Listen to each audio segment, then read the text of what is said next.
जय श्रीराम मित्रांनो. तर मी आज आलो आहे पुणे चाकण.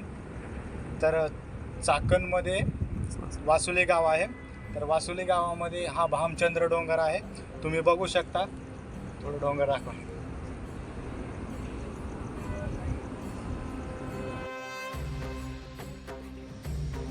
अतिशय उंच असं डोंगर आहे आणि डोंगरावर आम्हाला वरी येते वेळेस खूप आनंद होत होता आणि खूप मजा पण येत होती. आणि येते वेळेस तुम्ही पाण्याची बॉटल आणि काही खायला ते घेऊन येत असेल तर घेऊन या, कारण तहान तीन लागते वरी येताना. तर तुम्ही व्हिडिओमध्ये बघितला असाल की अतिशय सुंदर असा डोंगर आहे. तर तुम्ही जर कधी पुणेमध्ये आला असाल तर हा भामचंद्र डोंगरामध्ये तुम्ही एकदा येऊन बघा. इथं अतिशय सुंदर असं दृश्य आहे आणि इथं मंदिर पण आहे.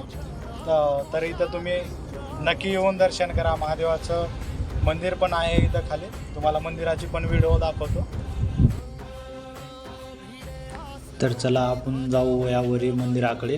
तर वरी मंदिराकडे जाता वेळेस हे लहानशा पायऱ्या आहेत. तर ह्या पायऱ्या वाटी चाललो आहे आणि माझ्या मागे हा मित्र आहे माझा. तर मित्र पण येत आहे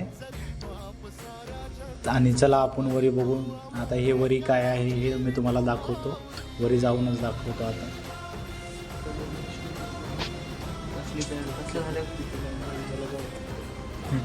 तर हे बघा मित्रांनो, हे बाहेरची कुंड आहे. तर पाऊस पडलं की वरनं पूर्ण पाणी इथनं पाणी येतं. बघून घ्या तुम्ही.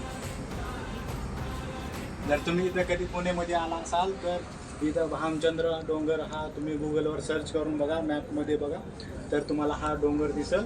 तर नक्की तुम्ही इथं येऊन बघा. हे अतिशय सुंदर असं दृश्य आहे. हे पहा, तिथं वरी झेंडा आहे ना, तिथं मंदिर आहे. तर मंदिराकडे चाललो.